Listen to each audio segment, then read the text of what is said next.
almost as if she had forgotten Drake was even there. That sounds like him. She was talking to herself. Drake, still frozen in place, could only swallow nervously as she turned her piercing gaze back onto him.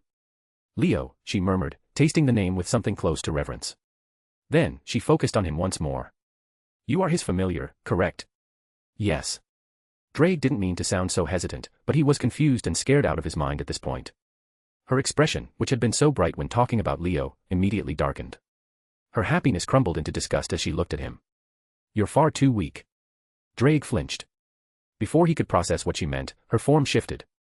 Her youthful appearance changed. The air turned heavy. The skies above twisted, as if the world itself was trembling at her mere presence. Red lightning flashed in the ashen skies, roaring in agreement with her unspoken will.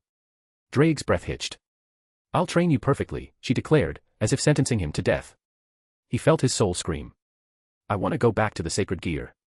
Drake thought, on the verge of tears. The spirit of one of the heavenly dragons was thoroughly vanquished that day.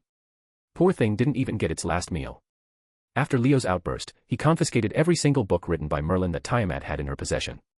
It didn't matter how many there were, he took them all. Tiamat, despite pouting at first, didn't resist too much. She simply watched him with mild amusement as he hoarded them like some overprotective dragon himself. But after that, their time together devolved into a heated kiss. Whatever frustration Leo had left, Tiamat effortlessly melted it away. That simple kiss spiraled out of control far too quickly.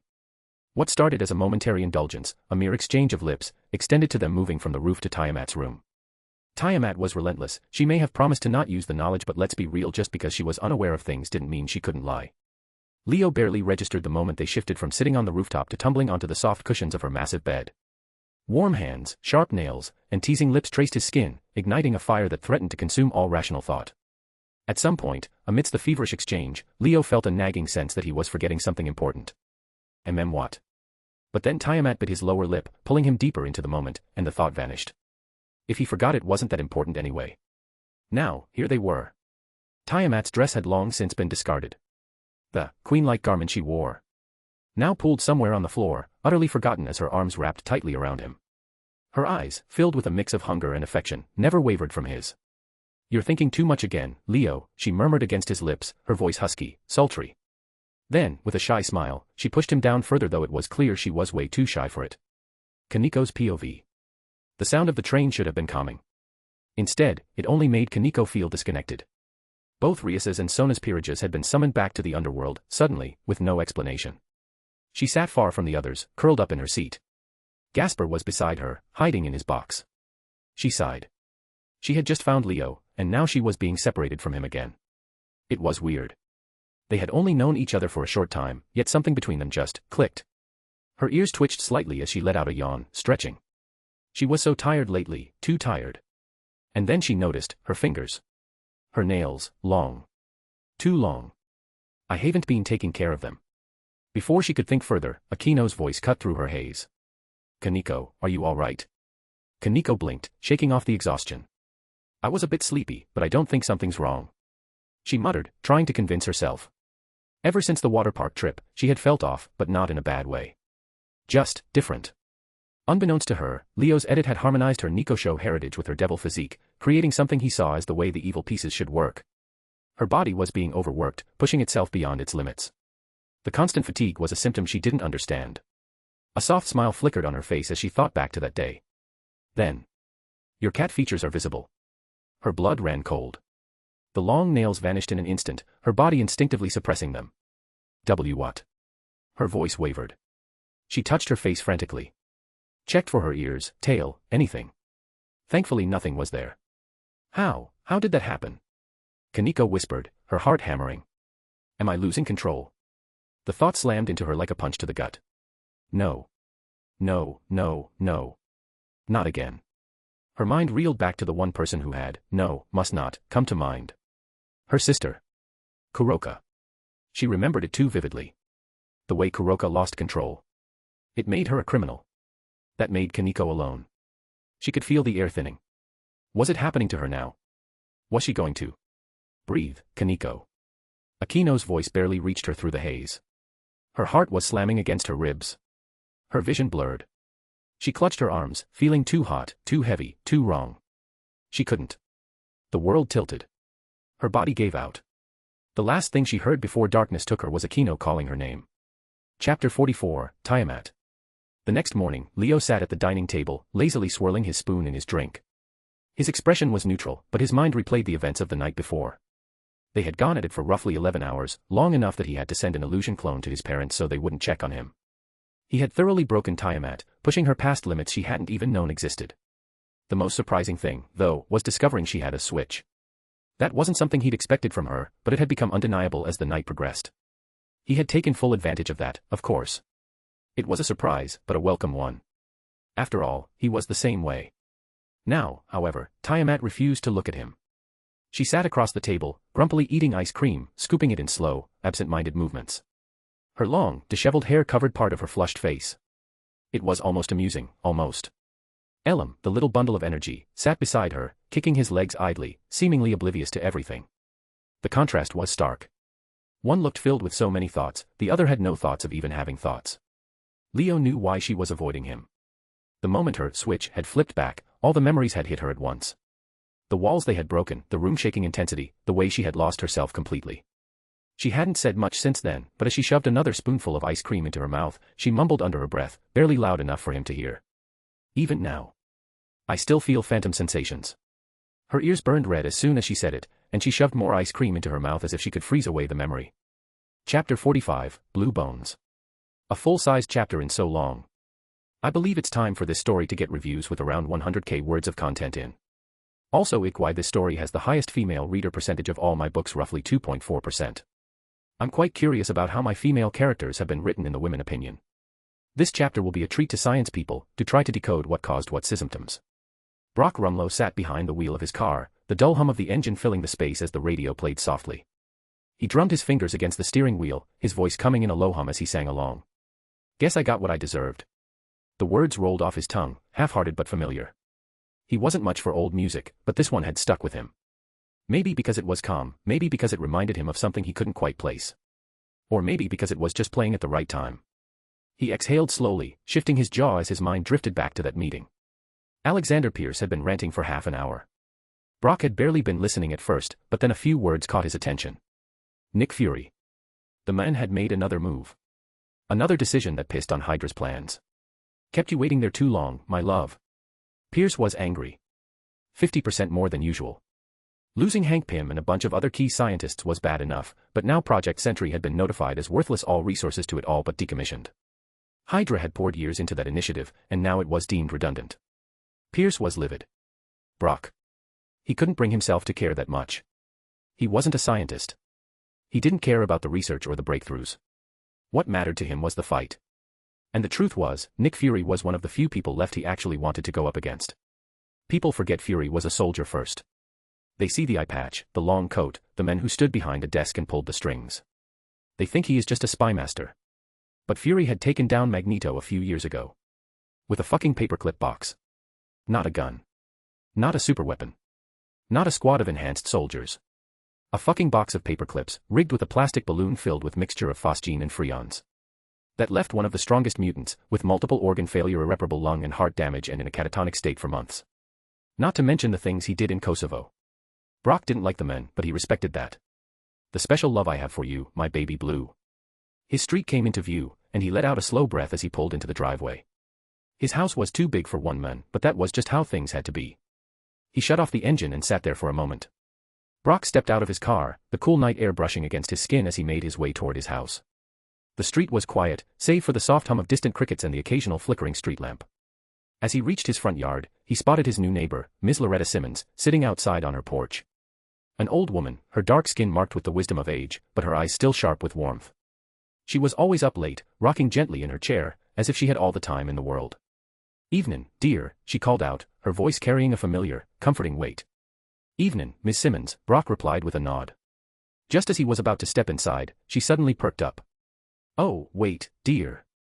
I almost forgot, I made some mint pie earlier." Brock stopped, already knowing he wouldn't be able to talk his way out of this one. She slowly pushed herself up from the chair, taking her time as she walked inside. A minute later, she returned with a plate, half a pie wrapped up neatly for him. "Well, I think for old bones like mine, too much sugar might not be good," she said with a small chuckle. "So, you can have this." "You didn't have to, Miss Simmons." "Oh, I did. Ms. Simon. Shush, be a gentleman and eat it, boy. Her tone was light but carried a mock-threatening edge, making it clear there was no room for argument. Brock sighed but took the pie, offering a small, reluctant smile. Yes, ma'am. He walked inside, setting his things down as he lazily made his way to the kitchen. He wasn't much of a pie guy, but Miss Simmons had a habit of feeding him something new every day. At this point, he'd grown attached to her cooking, even if he'd never admit it. He tossed together a quick plate of pasta, figuring he might as well have something savory to balance out the sweetness. With food in hand, he made his way to the couch, turning on the TV.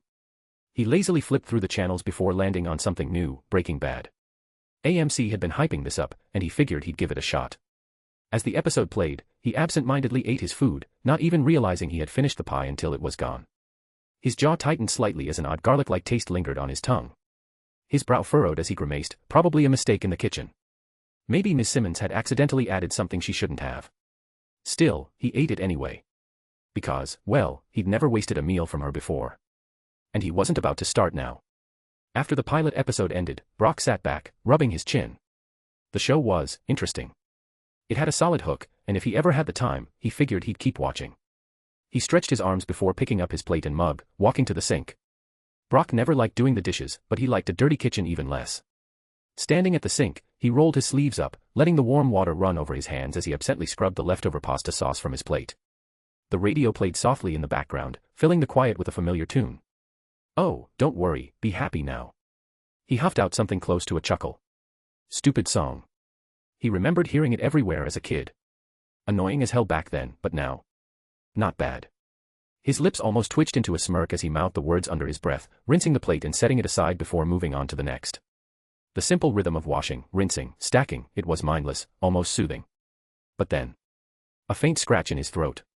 Not enough to concern him, just enough to make him clear it. Maybe the pasta sauce had been too salty. Or maybe that damn mint pie had something in it he wasn't used to. Either way, he ignored it. The water was still running warm, the bubbles swirling lazily down the drain as he reached for the last dish. The radio carried on, lighthearted and easygoing. Ain't got no cash, ain't got no style. Rumlow exhaled through his nose, wiping his hands off on a towel before turning to grab his coffee mug from the counter. The movement felt off. He paused. Heavy. His fingers lingered on the ceramic, grip tightening slightly. His chest felt tight. Like a weight had settled on it, just enough to notice. Another cough. His brow furrowed. The sensation crept in slowly, like an itch just beneath the skin. His limbs felt sluggish, not weak exactly, just delayed. He shook his head and turned toward the living room, deciding coffee could wait. But the moment he took a step, a slow wave of dizziness rolled through him. Not enough to knock him down, but enough to make him pause. His heartbeat. It was off. Not racing, not slowing, just uneven.